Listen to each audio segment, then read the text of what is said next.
So again, Flagg also had a chance for a potential game-winning bucket with 10 seconds left, but fell short. Our coach, Seth Greenberg, here with us now. Coach, great to have you. Great to see you. I want to dive right in. And Stephen A., I'm going to come to you on this. Bigger deal from Saturday. Walter Clayton Jr. with the gem or Cooper Flagg coming up short?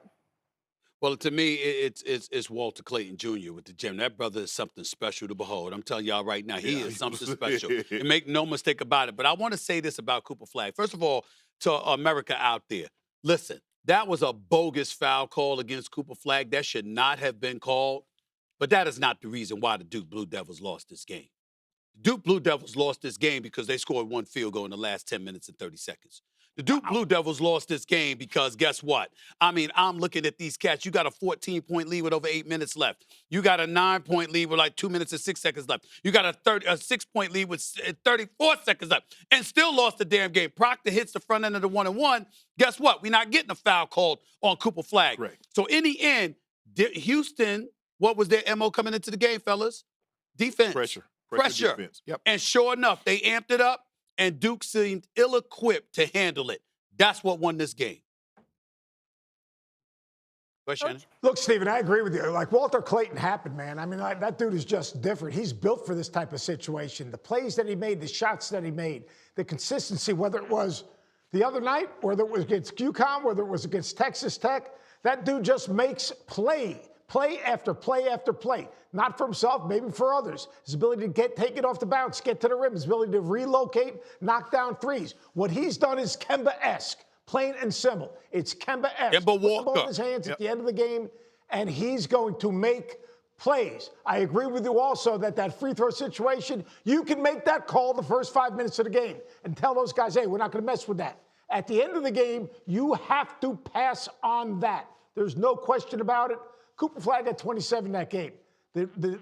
His legacy is going to be basically generational player, but couldn't make the big shot at the end of the game. Incredible career, terrific game. But in the end, Houston did a lot of good things to put him in that situation as well. Well, I look at it like Cooper Flagg, he's not the only great Duke player that did win national championship. You know, they had Kyrie, they had Brandon Ingram, they had Jason Tatum, they had Zion Williamson, they had Elton Brand. They've had a lot of great generational players for the collegiate level that didn't win on that level. But Walter Clayton Jr., what he was able to do, every big shot, every shot, three after three, putting the ball on the floor, he can not only shoot the ball, but he can attack the rim. Either hand, coach, and he was going to finish it with the left. He was finishing with the right. You push up on him, he go by you and finish at the rim. And then when you left him open, even when you had a hand in his face, he was knocking down shots. And when guys get on runs like this, man, it's hard to turn that water off once that water starts to flow. He was sensational. Cooper Flagg played really well. Okay, he missed a shot at the end. But what about those 27 other big buckets?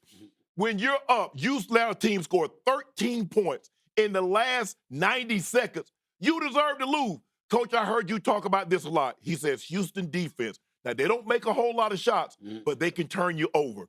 And I looked at that time. I saw where they have this mile test, and they got guys running they average about 5:20. In order to put pressure somebody for 40 minutes, you have to have a tremendous amount of lung capacity. And they pressured Duke up and down the court for 40 minutes. No question on it. 40 minutes of hell. Duke learned what that was about. That was supposed to be Nolan Richardson in Arkansas. Yep. This was Houston and Kelvin Sampson. No question about it. Coach, by the way, you know what? We got a young audience that watches the show as well. Everybody don't know Kemba and just stopped it. It's Kemba Walker. You got to remind the youngsters out there. It's Kemba Walker, formerly of UConn. That brother was something spectacular. And he had a tremendous NCAA run. I want to bring this one point up about Cooper Flagg, who I believe is a generational talent. I think he's going to be the #1 overall pick in the draft. Give him a lot of love, a lot of respect, Coach, but I feel obligated to bring this up. He missed that shot in the lane against Roberts. The ball was in his hands. Try, what does he do? He said, give Cooper Flagg the rock and move the hell out of the way. He's done that 3 other times this year. It was against Kentucky. It was against Kansas. It was against Clemson.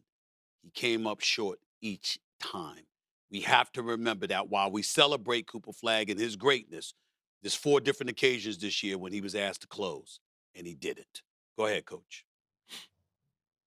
Yeah, and let's give Houston a lot of credit because with a minute to go, they didn't foul. They trusted their defense. And Kelvin Sampson said, you know what? We're going to get a stop. They're down 6. They got a stop. They knocked down a 3. All right, then they got the offensive rebound. So Houston basketball imposed its identity on the game in the most important time, and you got to give Kelvin Sampson a lot of credit for trusting his culture and his identity. Yeah, all I know is if he chose UConn over Duke, he'd have a ring right now.